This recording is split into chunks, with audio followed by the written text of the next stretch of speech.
Alchemy Kitchen, and today we're going to be making another mushroom recipe, this time with a new kind. These are, in German we call them EDELREIZKER, also known as milk caps or saffron milk caps. And this is the first year I've learned to identify and find them, and I've already eaten them before, so I know I'm fine with them. They're very, very good. I've previously sauteed them in butter, and it was excellent. But whenever I'm finding a new mushroom, I always try to do a lot of research on it, as well as look at recipes. These are a very common delicacy in Spain, so I figured why not look up some recipes from Spain. And I found this one. It's called patatas con Nizcalos. The mushroom is called Nizcalo there. And it looks excellent. I was checking a few of them out last night. Luckily I can understand enough Spanish to understand recipes. So we're going to give this one a try. And we got a lot of these. For this recipe I'm using about 500 grams. And now we'll take a look at the rest of the ingredients you're going to need. Alright, for this recipe I've got a small onion chopped up, about 3 cloves of garlic chopped up, and it calls for pimiento verde, so it's green chili pepper. So what I actually did is cut up a small jalapeno and a small green bell pepper from the garden. I've got about 5 small potatoes diced up into chunks. We're going to need olive oil, some white wine, some paprika. This is some smoked paprika I made I'm going to use. A bit of salt and some water, and of course your mushrooms. So first step is you want to saute the vegetables and get some good heat. So go ahead and just coat the bottom of your pan with olive oil.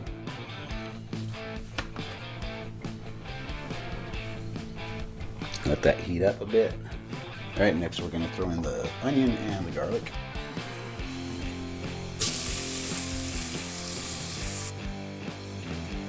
And we just want to saute those a bit, soften them up.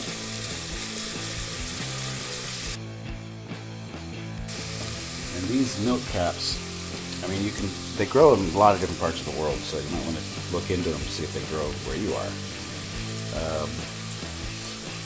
And the smaller ones, you'll see they do kind of bruise blue. When you're actually picking them and breaking them up, these were in the fridge, they're pretty cold. But they'll actually, I don't know if you can see that, you'll get like this orange kind of sap or milk on your fingers. It'll stain your hands a bit red. They're pretty crunchy in texture. They kind of have a ring pattern on the caps as well. So, I mean, check out, there's a lot of videos on how to identify them, and they're really, really good. So once the onion and garlic has sweat out a little bit, go ahead and throw in the green pepper. And we're going to just let that kind of cook down for a couple minutes. Meanwhile, I'm going to go ahead and start cutting these up. You don't have to cut it really small. On the bigger ones, on the small ones I can just cut them in half, but I'm going to cut them into pieces like that.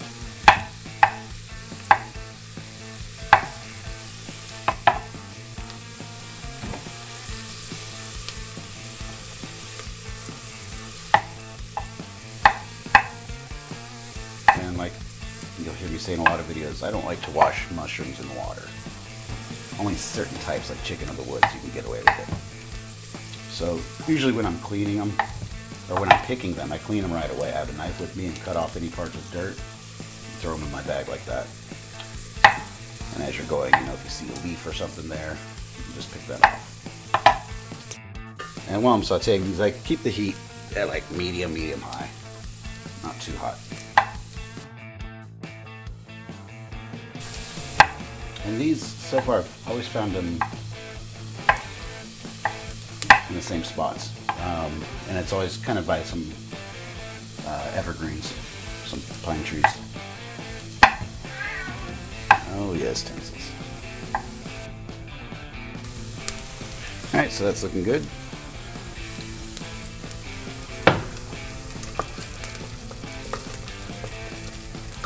Now we're going to throw in the mushrooms.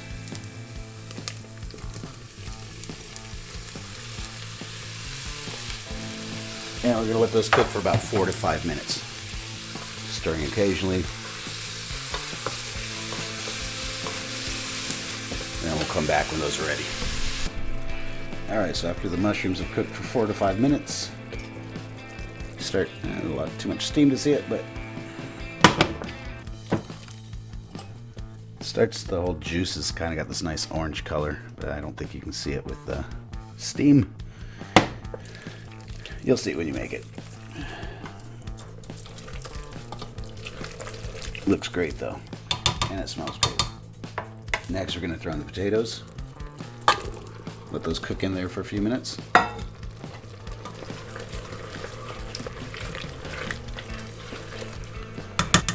And the paprika. Like I said, I'm using some smoked paprika, I'm using about a tablespoon, which is pretty much all I got left.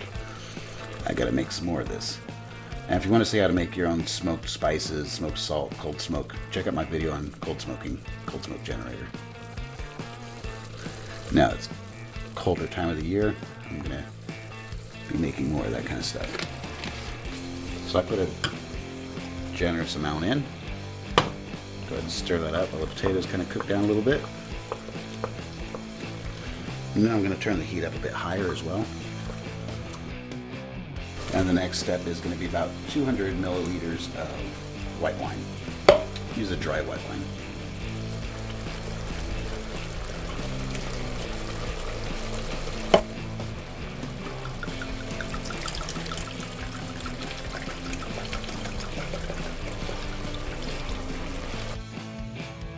You're going to add that wine in. And now we're going to let it reduce a few minutes.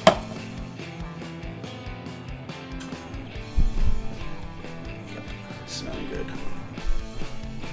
Okay, so I let the white wine reduce for 4 to 5 minutes.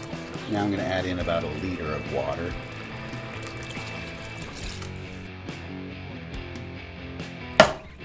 And that's it. It's going to cook for about a half hour. We're going to come back and heat it up again and give it a try.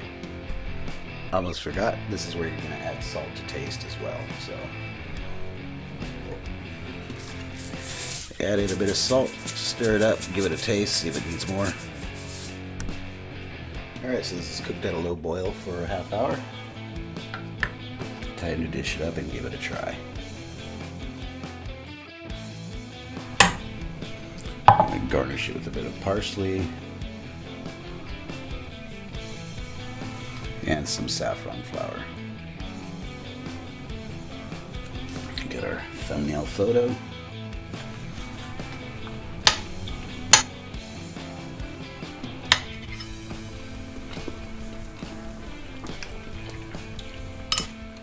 Potatoes are cooked just perfect. Try some of that mushroom.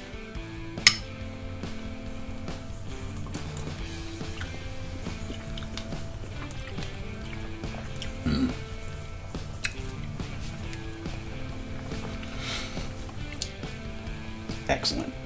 I personally could use a little bit more salt, but better to put too little than too much. It's always easy thing to fix. Easier than it is to fix if you add too much salt, of course. Wow, this is really good. It's got a very, I don't know, it's a unique flavor. It does remind me of Spain, though. I did live there for a little while, and has those elements in the cooking that is unique. This is excellent. And usually with soups, I find once they sit a little longer, the flavors are even bolder. So I'm going to have a small bowl before I go fishing. There's plenty of it, so I'll have someone come back as well, or tomorrow, and see how it goes from there, how the flavors improve. But it's very, very good, I have to say. I will be using this recipe again. I've got quite a few left of these, probably another kilo. Some I'm going to saute, some I'm going to preserve, probably pickle them. And I think maybe another batch of this is in order. Hopefully I find some more this year before the season's over. But at least I know where to look next year. Without further, before I forget, I'm not showing you a video of how to identify these properly. So I don't encourage you to go pick them and eat them if you don't know what you're doing. There are good videos on it on YouTube to identify, and check it out if they're in your area. There's different species of milk caps as well. A lot of them are edible, and a lot of them are really good. There's a YouTube channel called Learn Your Land, and he's like a genius with mushrooms. I think he's in the Northeast US, but he goes over all these different species and very thorough about it. He knows what he's doing and can give you a lot of good tips if you're into mushroom foraging or want to learn to do it. I highly recommend it. It's a great hobby. That's it. Thanks for watching. Hit like, subscribe, check out my Instagram page, and see you next time.